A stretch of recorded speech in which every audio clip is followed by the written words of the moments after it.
नमस्कार, आप देख रहे हैं अपना पसंदीदा न्यूज बुलेटिन न्यूज 360 और मैं हूं आपके साथ पूजा पांडे। अगले 45 मिनट में हम आपको देश और दुनिया की वो बड़ी खबरें दिखाएंगे जो सीधा आपसे जुड़ी हुई है। 21 जुलाई से शुरू हुआ संसद का मानसून सत्र आज खत्म हो गया, लेकिन आपके लिए जरूरी ये है कि इस मानसून सत्र में क्या हुआ। लगभग हर रोज आपने जो विपक्ष के हंगामे की तस्वीरें देखी, उससे कितना पैसा आम जनता का बर्बाद हुआ, ये आपको बताएंगे। दूसरी तरफ पीएम मोदी का कल जो बिहार दौरा होने वाला है, उसकी खास बातें भी दिखाएंगे और साथ ही ये भी बताएंगे कि कैसे विदेश मंत्री एस जयशंकर ने रूस से अमेरिका का नाम लिए बिना ही करारा जवाब दिया है। लेकिन न्यूज 360 की शुरुआत आज करेंगे उस खबर से जो आपके लिए जानना बेहद जरूरी है। देखिए रिपोर्ट।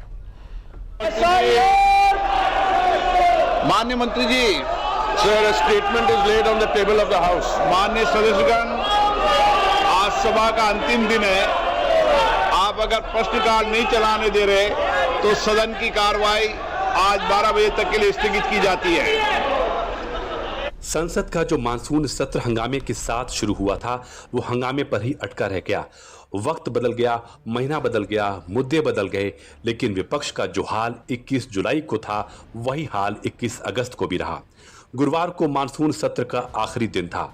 उम्मीद थी कि शायद ये सत्र सार्थक चर्चा के साथ खत्म होगा, लेकिन विपक्ष के हंगामे ने इस उम्मीद पर पानी फेर दिया।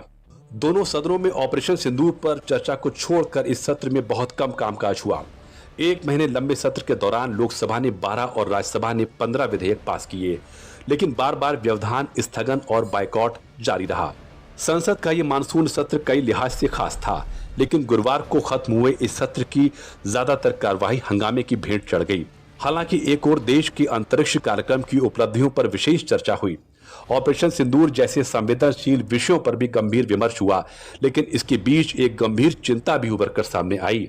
जहां सत्र में हंगामे की वजह से जनता के हित के मुद्दे नहीं उठ सके, वहीं लोकतंत्र की गरिमा और जनप्रतिनिधियों की जिम्मेदारी पर भी सवाल खड़े किए गए। पहले आप लोकसभा का लेखा जोखा समझिए। सदन में 120 घंटे चर्चा का समय निर्धारित किया गया था, लेकिन सिर्फ 37 घंटे ही चर्चा हो सकी। लोकसभा में 12 विधेयक पारित हुए और 55 सवालों के ही मौखिक जवाब दिए गए। पिछले 1 महीने तक चलने वाले मानसून सत्र के आखिरी स्पीकर ओम बिरला ने खुद भी इसका लेखा जोखा रखा और फिर अनिश्चितकाल के लिए सदन को स्थगित कर दिया। इस दौरान स्पीकर ओम बिरला ने लोकतंत्र की गरिमा और जनप्रतिनिधियों की जिम्मेदारी पर भी सवाल खड़े किए। इस सत्र में कार्यसूची में 419 तारांकित प्रश्न शामिल किए गए थे, किंतु लगातार नियोजित व्यवधान के कारण केवल 55 प्रश्न ही मौखिक उत्तर दिए जा सके। हम सभी ने सत्र के प्रारंभ में तय किया था कि हम इस सत्र में 120 घंटे चर्चा करेंगे। बिजनेस एडवाइजरी कमेटी में भी इस पर सहमति बनी थी, लेकिन लगातार गतिरोध और नियोजित व्यवधान के कारण हम केवल 37 घंटे ही चर्चा कर पाए। माननीय सदस्यगण,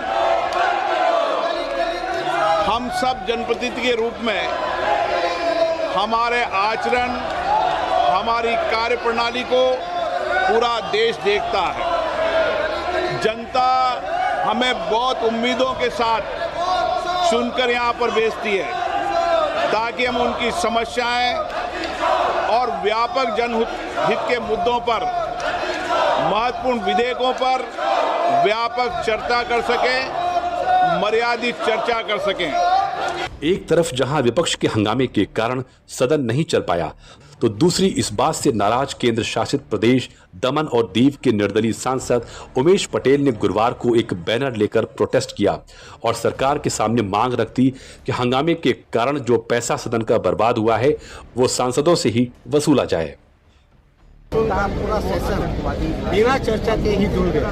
सत्ता पक्ष ने अपनी अपनी मनमानी की, गुंडागिरी की और लोकशाही के ये पवित्र मंदिर में उन्होंने 144 करोड़ भारतीयों के छाती में जरा भूखा है विश्वास का और उनके आशा और अपेक्षा पर। आज हम देख रहे हैं कि कितनी सारी चर्चाएं होनी थी, कितने अहम बिल थे जिसमें 12 या 14 बिल बिना चर्चा किया अधूरी चर्चा के बिल पास हुए। उसमें से इनकम टैक्स बिल जो था वो 600 पाना का था और उसमें 6 मिनट भी चर्चा नहीं हुई। आज कल भी आपने देखा होगा, आज भी देखा होगा, पार्लियामेंट सेशन 30 सेकंड के अंदर उठ गई। ना सत्ता पक्ष चलाने के मूड में था, ना विपक्ष चलने के मूड में था। आज एसआईआर में भी 14 अगस्त को आ गया था कि भाई 65 लाख जितने भी वोटर्स के नाम काटे गए हैं, जो भी है उसको कैसे काटे गए उसका भी संज्ञान कोर्ट ने लिया था। तो विपक्ष को भी समझना चाहिए था, 2-3 दिन तो चर्चा करवाते और सत्ता पक्ष को भी चाहिए था कि इनका मीटिंग करके कोई निवाड़ा निकाला जा सकता था, रास्ता निकाला जा सकता था। मगर ये जो खर्चा है वो जनता का खर्चा है और जनता क्यों चुका है, उसको क्यों भुगते। मैं मांग करता हूँ सरकार से कि सांसदों के इस मानसून सत्र के सारे सैलरी ना दिया जाए, अन्य भत्ता भी ना दिया जाए और सदन चलाने का जो भी खर्चा है वो एमपीओ से वसूला जाए। और आइए जरा एक नजर बर्बाद हुए पैसों पर भी डाल लेते हैं, तब आपको आरोपों का मतलब भी समझ में आएगा। सरकार के मुताबिक सदन की कार्यवाही में 1 मिनट का खर्च करीब 2.5 लाख रुपए होता है। इस हिसाब से 1 घंटे का खर्च करीब 1 करोड़ 50 लाख रुपए होता है।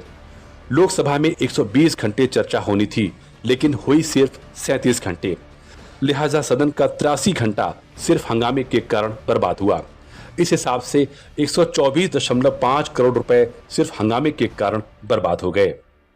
लोकसभा की तरह ही राज्यसभा में भी विपक्ष ने इस पूरे सत्र में खूब हंगामा किया। जैसे लोकसभा में जितना काम पहले से तय किया था उतना हुआ, वैसे ही राज्यसभा में भी तय लक्ष्यों को नहीं प्राप्त किया जा सका और इसके पीछे का कारण सिर्फ विपक्ष का हंगामा है। सत्र में 41 घंटे से ज्यादा यानी 38.88% ही कामकाज हो पाया। सदस्यों के सामने 285 प्रश्न पूछने का मौका था, लेकिन 14 प्रश्न ही उठाए जा सके। 14 बिल पास हुए या लोकसभा को लौटाए गए। Carriage of goods by sea bill 2025। उधर आखिरी दिन राज्यसभा में गृह मंत्री अमित शाह ने 3 बिल जेपीसी में भेजे जाने के लिए रखे, लेकिन विपक्ष इसके बाद भी हंगामे पर आतुर रहा। भारत के संविधान का संशोधन करने वाले विधेयक, संघ राज्य क्षेत्र शासन अधिनियम 1963 का संशोधन करने वाले विधेयक तथा जम्मू कश्मीर पुनर्गठन अधिनियम 2019 का संशोधन करने वाले विधेयक के संबंधी सदनों की संयुक्त समिति में सदन शामिल हो और यह सदन संकल्प उपस्थित करता है कि इस सदन के 10 सदस्यों को उप सभापति द्वारा उक्त संयुक्त समिति में कार्य करने के लिए नामित किया जाएगा। हालांकि इसी हंगामे के बीच सरकार ने आखिरी दिन वो गेमिंग का बिल भी पास करा लिया जो लोकसभा में बुधवार को रखा गया था। केंद्रीय मंत्री अश्विनी वैष्णव ने ऑनलाइन गेमिंग बिल चर्चा के लिए राज्यसभा में रखा। हालांकि विपक्ष लगातार नारेबाजी करता रहा, पर बाद में इसे राज्यसभा में भी पास करा दिया गया। Shri Ashwini Vaishnav to move that the bill be passed. Honorable Deputy Chairman sir, I rise to move that the bill be passed. Motion moved that the bill be passed. The question is that the bill be passed. Those in favor will please say aye. Those against will please say no. I think the ayes have it, the ayes have it, the ayes have it. The bill is passed. इसके बाद राज्यसभा भी अनिश्चित काल के लिए स्थगित कर दी गई। विपक्षी सांसद बिहार एसआईआर पर चर्चा कराने की मांग करते रहे और इनके इसी विरोध और हंगामे के कारण दोनों सदनों में आखिरी दिन भी कार्यवाही नहीं हो सकी। अब इसको लेकर सत्ता ने विपक्ष पर सवाल उठाए हैं। देखिए, ये अत्यंत निंदनीय है। लोकतंत्र में विपक्ष की एक अहम भूमिका होती है और उस भूमिका का पॉजिटिव होना, सकारात्मक होना जरूरी है। आपके मतभेद हो सकते हैं जो कि पूरी तरीके से स्वीकार्य हैं।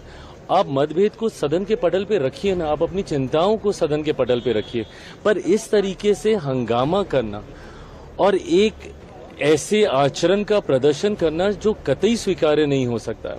आप लोकतंत्र में एक गलत परंपरा की शुरुआत कर रहे हैं। जनता के पैसे, जनता के टैक्स पैसे, वो सारी चीजें उसी ने आज ये बर्बादी की, जनता के पैसों की बर्बादी हुई। हम सभी लोगों के लिए दुखद है। हमारे साथ माननीय सांसद कुशीनगर भी हैं, विजय दुबे जी, हम हैं, या जितने भी भाजपा एनडीए के सांसद हैं, हम लोग बहुत ही निराश होके जा रहे हैं। तो एक निराश, कहते हैं ना कि पूरा सत्र बर्बाद हुआ, सब कुछ आदमी, परिवार, बाल बच्चे, काम धंधा छोड़ के, अपना क्षेत्र छोड़ के यहाँ आता है और वहाँ पर यहाँ पे खाली हाथ जाना पड़ता है। तो हम बहुत ही निराशा, और चूंकि हम लोग नए हैं, अब सेकेंड टर्म में हैं, तो ये देख के दुखद होता। हमारा जो सेशन था उसका लास्ट डे था और उस पे आपने देखा कि जो अध्यक्ष जी हैं उन्होंने कहा कि जिस तरह से हमारा सेशन रहा है ये बिल्कुल भी जो निर्धारित हमारी शर्तें थी कि 120 घंटे की चर्चा करनी थी और क्या क्या विषयों पे चर्चा करनी थी, कुछ भी नहीं रहा, उसका निल रहा। बहुत ही कम जो है वो मौखिक जवाब भी दे पाए। तो इनको भी काफ़ी डांट लगाई है कि इस तरह से जनता का भी नुकसान होता है, देश का भी नुकसान होता है।